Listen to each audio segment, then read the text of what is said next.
وعفوك إني للنور مدت يداي نزعت أسرار قلبي وجئت ألقي أساي.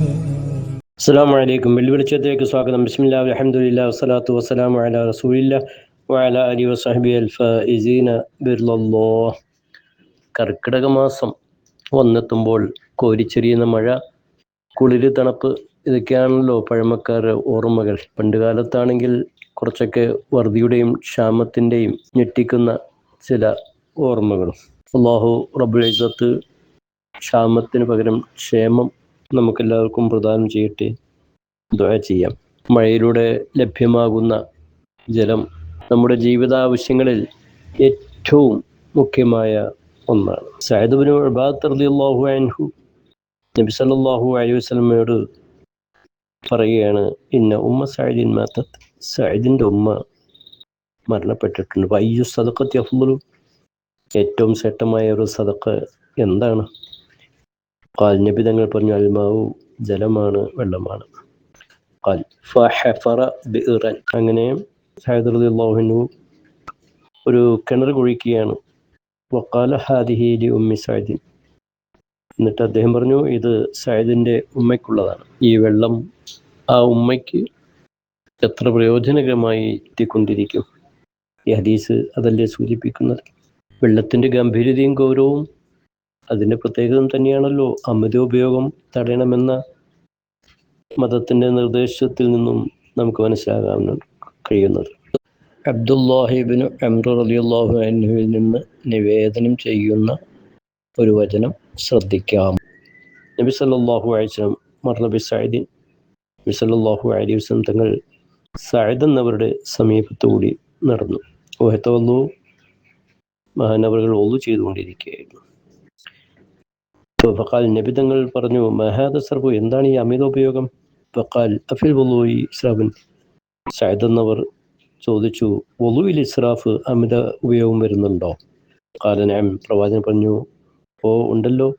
വഇൻ കുൻത അലാ നഹരിൻ ജാരിൻ, താങ്കൾ ഒഴുകുന്ന ഒരു പുഴ തീരത്താണെങ്കിൽ പോലും അവിടെയും അമിത ഉപയോഗം പാടില്ല എന്ന സൂചനയാണ് പ്രവാചക വചനം. അതെ, വെള്ളം എത്ര ഗംഭീരതാണെങ്കിൽ ഇപ്പോഴിതാ അനുഗ്രഹീതമായ മഴ, സുലഭം, എന്തൊരു മനോഹരം. ആകാശത്തു നിന്ന് വർഷിക്കുന്ന ജലത്തുള്ളികൾ ചിന്തനീയമായ ഒരു പ്രതിഭാസം തന്നെ. നമുക്ക് വിശുദ്ധ ഖുർആന്റെ ചില സൂചനകളിലേക്ക് പോകാം. ഒന്നിലധികം സ്ഥലങ്ങളിൽ ഖുർആൻ മഴ, വെള്ളം, ജലം ഒക്കെ പറയുന്നുണ്ട്. അതെ, വഅൻസൽനാ മിനസ് സമാഇ മാഅൻ ബിഖദറിൻ ഫഅസ്കന്നാഹു ഫിൽ അർദ് വഇന്നാ അലാ ദഹാബിൻ ബിഹി ലഖാദിറൂൻ.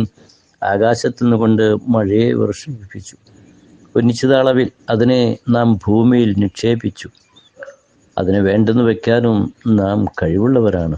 ഫഅൻശഅനാ ലക്കും ബിഹി ജന്നാത്തിൻ മിൻ നഖീലിൻ വഅനാബിൻ ലക്കും ഫിഹാ ഫവാകിഹു കസീറത്തുൻ മിൻഹാ തഅകുലൂൻ. ഈ മഴ കാരണമായി ഈന്തപ്പനകൾ, മുന്തിരികൾ, അതുപോലെ പഴവർഗ്ഗങ്ങളെല്ലാം നാം സമ്പന്നമാക്കിയില്ലേ, അതിൽ നിന്നുകൊണ്ട് നിങ്ങൾ ഭക്ഷിക്കുകയല്ലേ. പരിശുദ്ധ ഖുർആൻ നമ്മുടെ ഭക്ഷ്യോൽപാദന പ്രക്രിയയിൽ വെള്ളത്തിൻ്റെ നിധാനം, അതിൻ്റെ അടിസ്ഥാനം ചെറുതല്ലല്ലോ. മനുഷ്യൻ്റെ നിലനിൽപ്പിന് ജലം മാറ്റിവെക്കാൻ പറ്റില്ല. നമ്മുടെ ശരീരത്തിൻ്റെ ക്രിയവിക്രയങ്ങളിലും പ്രവർത്തനങ്ങളിലുമൊക്കെ ജലാംശത്തിനുള്ള പങ്ക് വളരെ വലുതാണ്.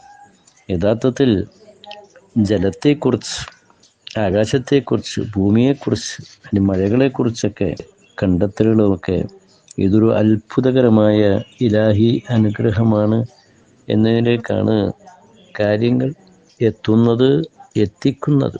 വിശുദ്ധ ഖുർആൻ കാണാം, ഇസ്തഗ്ഫിറൂ റബ്ബക്കും, നിങ്ങൾ നിങ്ങളുടെ രക്ഷിതാവിനോട് പൊറുക്കലിനെ തേടണം. ഇന്നഹു കാന ഗഫാറ, അല്ലാഹു വല്ലാതെ പൊറുക്കുന്നവനാണ്. ഇങ്ങനെ ഇസ്തിഗ്ഫാർ വർദ്ധിക്കുകയാണെങ്കിൽ യുർസിലിസ് സമാ അലൈക്കും മിദ്റാറ, ആകാശത്തിൽ നിന്നുള്ള ജലവർഷം അത് വളരെ വിശാലമായിരിക്കും. അല്ലാഹു നിങ്ങൾക്ക് സമ്പത്തും സന്താനങ്ങളും തന്നുകൊണ്ട് സഹായിക്കും. തോട്ടങ്ങളൊക്കെ സജീവമാക്കി തരും, നദികളൊക്കെ ഉപയോഗപ്രദമായി തീരും. ഖുർആൻ്റെ മുന്നറിയിപ്പിൽ മഴ ലഭിക്കണമെങ്കിൽ വെള്ളം ലഭിക്കണമെങ്കിൽ നാം പടച്ചവനോട് തേടുമ്പോൾ നമ്മുടെ മനസ്സുകൾ എവിടെ നിൽക്കുന്നു എന്നതുകൂടി നമുക്ക് പാഠമാകുന്നുണ്ട്. ചരിത്രത്തിൽ വേറെ കാണാമല്ലോ, മഴയ്ക്ക് വേണ്ടി ആവശ്യപ്പെട്ടതും പിന്നെ മഴ കൂടുതലായപ്പോൾ നിൽക്കണമെന്ന മോഹം വന്നതുമൊക്കെ. മുത്തനബി സല്ലല്ലാഹു അലൈഹി വസല്ലം തങ്ങളോടാണ് പറഞ്ഞത്, ഹലക്കത്തിൽ മവാശി, ഇവിടെ മൃഗങ്ങളൊക്കെ വെള്ളം കിട്ടാതെ വിഷമിക്കുന്നു, പ്രവാചകരെയും മഴയ്ക്ക് വേണ്ടി ഒന്ന് ദുആ ചെയ്യണം. അല്ലാഹുമ്മസ്കന. മുത്തനബി സല്ലല്ലാഹു അലൈഹി വസല്ലം മഴയ്ക്ക് വേണ്ടി പ്രാർത്ഥിച്ചു.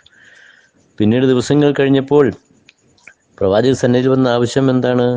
പഴയ ആവശ്യം വലുതാ, മഴയുടെ ലഭ്യത കൂടിയതുകൊണ്ട് ഇവിടെ മൃഗങ്ങൾക്കും വഴികൾക്കും ഒക്കെ ബുദ്ധിമുട്ട് വന്നിരിക്കുന്നു. അതുകൊണ്ട് ഫദഉല്ലാഹ യക്ഫിഹ, ഒന്ന് നിർത്തി കിട്ടിയാൽ കൊള്ളാം.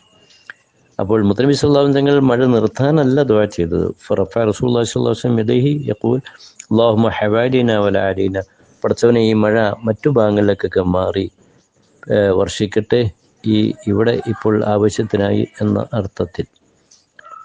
ഇങ്ങനെ മഴയ്ക്ക് വേണ്ടി പ്രാർത്ഥിച്ചതും പിന്നെ മഴ വന്നതും മഴ ധാരാളമായതുമൊക്കെ ചരിത്രത്തിൽ കാണുകയാണ്.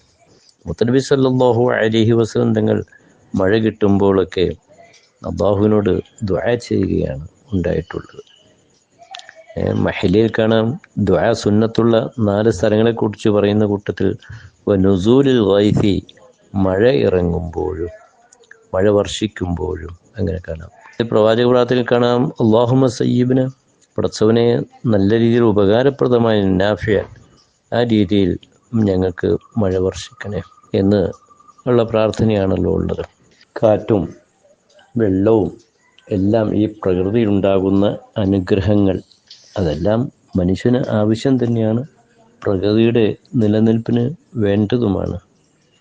ആ നിലയ്ക്ക് വെള്ളമെന്ന ജലമെന്ന നദികളിലും തോടിലും കുളങ്ങളിലുമൊക്കെ നിറഞ്ഞു കിടക്കുന്ന, പുഴയിലൂടെ ഒഴുകി വരുന്ന ഈ വെള്ളം സർവശക്തനായ അല്ലാഹു നമുക്ക് തന്ന ഏറ്റവും വലിയ അനുഗ്രഹം എന്ന നിലയ്ക്ക് നാം റബ്ബിലേക്ക് അടുക്കണം.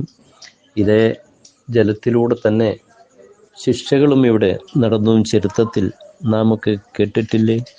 ഫിർഔന്റെ കഥ, അതുപോലെ നൂഹ് നബി അലൈഹി സ്വലാത്തു വസ്സലാമിൻ്റെ കാലഘട്ടത്തിൽ ഏറ്റവും വലിയ തൂഫാൻ ഉണ്ടായി. നൂഹ് നബി അലൈഹി സ്വലാം 950 വർഷമാണ് അള്ളാഹുവിൻ്റെ ദീനിൻ്റെ സത്യമാർഗത്തിലേക്ക് ജനങ്ങൾ ക്ഷണിച്ചത്. വളരെ കുറഞ്ഞ ആളുകൾ മാത്രം വിശ്വസിച്ച അവസാനം വലിയ വെള്ളപ്പൊക്കത്തിൽ ധിക്കരിച്ചവരെ നശിപ്പിച്ച ചരിത്രം പരിശുദ്ധ ഖുർആൻ അത് മുന്നറിയിപ്പായി നമുക്ക് അവതരിപ്പിക്കുന്നുണ്ട്.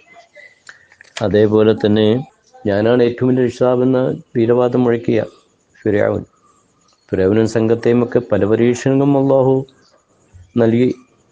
പ്രളയത്തിന് മുമ്പ് തന്നെ അവർക്ക് വരൾച്ച വന്നു, ഉൽപ്പാദനക്കുറവ് വന്നു, ക്ഷാമം വന്നു, വെള്ളപ്പൊക്കം ഉണ്ടായി. അതുപോലെ പേന്, വെട്ടുകിളി, തവള ഇങ്ങനെയുള്ളവരെ കൊണ്ടൊക്കെ പരീക്ഷിച്ചു. വെള്ളത്തിൽ തന്നെ രക്തത്തിൻ്റെ അംശം, ഇതുകൊണ്ടൊന്നും നേർവഴിയിലേക്ക് വന്നില്ല.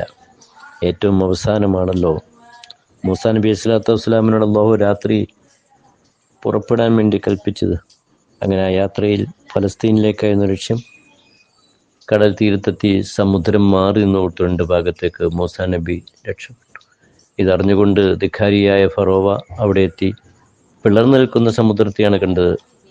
ആ ധിക്കാരിയെ കടന്നപ്പോൾ 2 ഭാഗത്തും മാറി നിന്ന വെള്ളം വന്ന് മൂടുകയും നാശം സംഭവിക്കുകയും ചെയ്തത് പരിശുദ്ധ ഖുർആൻ തന്നെ പറയുന്നുണ്ട്. അപ്പോൾ വെള്ളം മനുഷ്യൻ്റെ അപകടത്തിനും നാശത്തിനും ഉണ്ടാകും. അതേസമയം ജഗന്നിയന്താവായ അല്ലാഹു റബ്ബുൽ ഇസ്സത്ത് നമുക്ക് അനുഗ്രഹമായിക്കൊണ്ടാണ്, റഹ്മത്തായിക്കൊണ്ടാണ് ഈ മഴയെ നൽകുന്നത് എന്ന് ഇപ്പോൾ നമ്മൾ ധാരാളമായി മഴ പെയ്തുകൊണ്ടിരിക്കുന്ന സമയത്തും അല്ലാത്ത ഘട്ടത്തിലും പ്രാപഞ്ചിക പ്രതിഭാസങ്ങളിലെക്കുറിച്ചൊക്കെ ആലോചിച്ച് ചിന്തിച്ച് വിശ്വാസികളായ നാം ജഗന്നിയന്താവായ അല്ലാഹുവിലേക്ക് കൂടുതൽ കൂടുതൽ അടുത്തുകൊണ്ടിരിക്കുന്ന, അല്ലാഹു റബ്ബുൽ ഇസ്സത്ത് ഇറക്കുന്ന മഴ, അതിനെ ഭൂമി കുടിച്ച് നിക്ഷേപിക്കുന്നത്, നമുക്കത് സൂക്ഷിക്കാൻ കഴിയാത്തതും ഭൂമിനെ കൊണ്ട് നിക്ഷേപിക്കുന്നതുമൊക്കെ ആയത്തുകൾ വിശദീകരിച്ചുകൊണ്ട് ഇബ്നു കസീർ, ഖുർത്തുബി പോലുള്ള തഫ്സീറുകൾ വളരെ മനോഹരമായി അവതരണങ്ങൾ കാണാം. അഫറഅയ്തുമുൽ മാഅ അല്ലദീ തശ്റബൂൻ അഅൻതും അൻസൽതുമൂഹു മിനൽ മുസ്നി അം നഹ്നുൽ മുൻസിലൂൻ. നിങ്ങൾ കുടിക്കുന്ന വെള്ളം മേഘത്തിൽ നിന്ന് നിങ്ങളാണോ അതിനെ ഇറക്കിയത്, അതല്ല നാം ആണോ? സർവശക്തനായ അള്ളാഹുവിൻ്റെ ഈ ചോദ്യം, സൂറത്തുൽ വാഖയിലെ ഈ ഉദ്ധരണി ഇതിൻ്റെ അർത്ഥത്തിൻ്റെ ആശയത്തിൻ്റെ ആഴിയിലേക്ക് നമുക്ക് ചിന്തിക്കാം.